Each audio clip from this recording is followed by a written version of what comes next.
Hello everyone, my name is Mariana Gallegos and today I will be teaching you how to do Drypoint Intaglio printmaking. These are some of my examples and past works that I've done of Drypoint.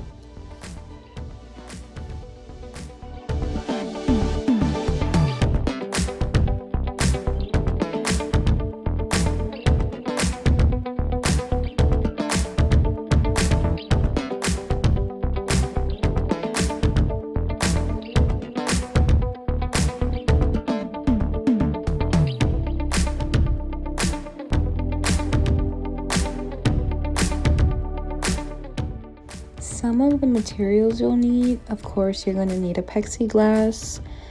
For this edition, I'm going to be using an 8x10, but normally you can get any size preference that you prefer. Then I'm going to be using an image, a needle, and some masking tape. The image is going to be printed 8x10. It can be any image you want. The masking tape is recommended to keep your picture in place with the plexiglass, and the needle is to start etching.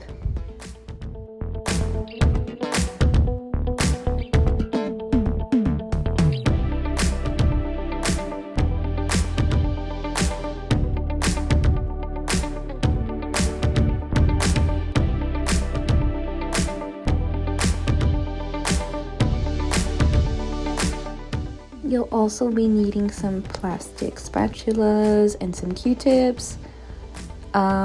It's very recommended to use the plastic spatulas to apply the ink. If you use the glass ones, it could scratch your plexiglass. The Q-tips are for taking out some ink, adding some for very small details.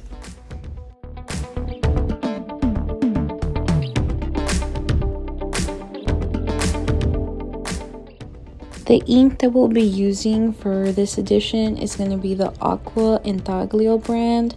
I have the colors red, green, and yellow. For this edition, I'm going to be doing two colors, so I will be doing the red and the green.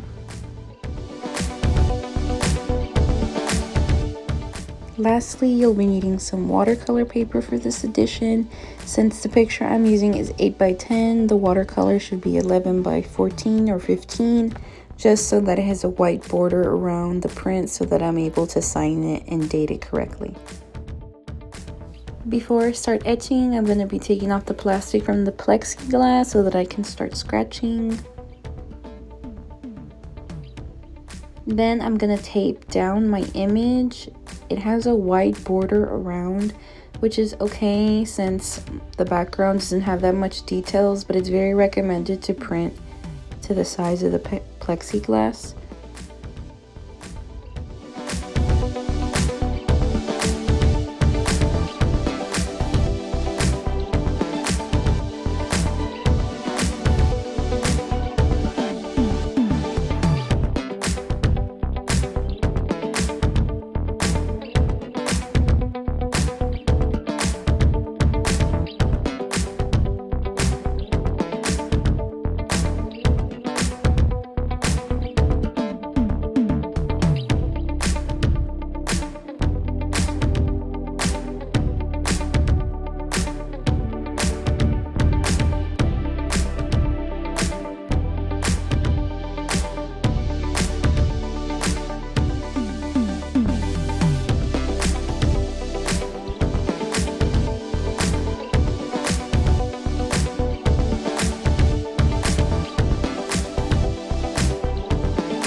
Now, since I'm done etching, I will start by inking my plate. I will be using my spatula to place the first color of my choice first. Then I will clean it up and then I will add my second color to the remaining part of the plexiglass.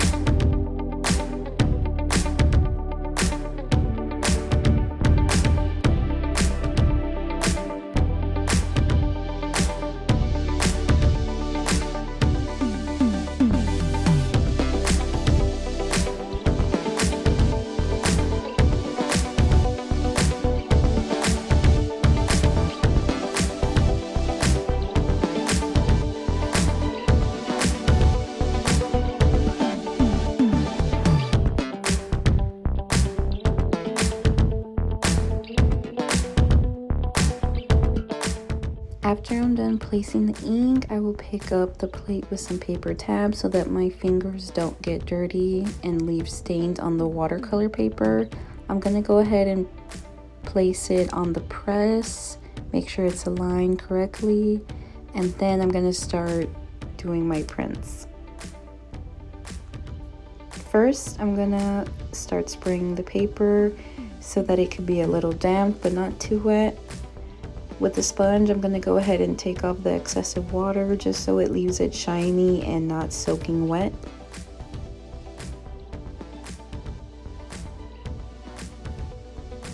Then I'm going to place my plate, my paper on top.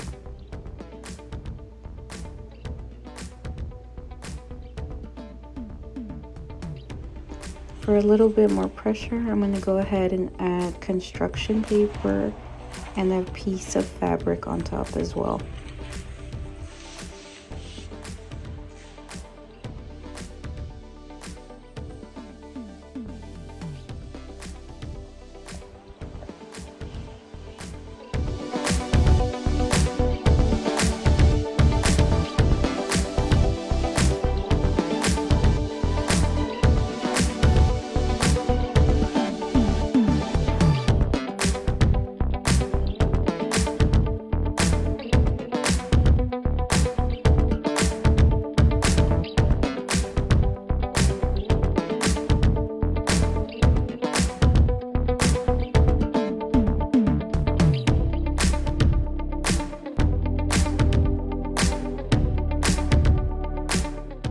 After I've done all 5 of my prints, I'm going to go ahead and leave them to dry on the drying rack. It's very recommended to place them on the drying rack so that they dry correctly. Those are all my prints all together.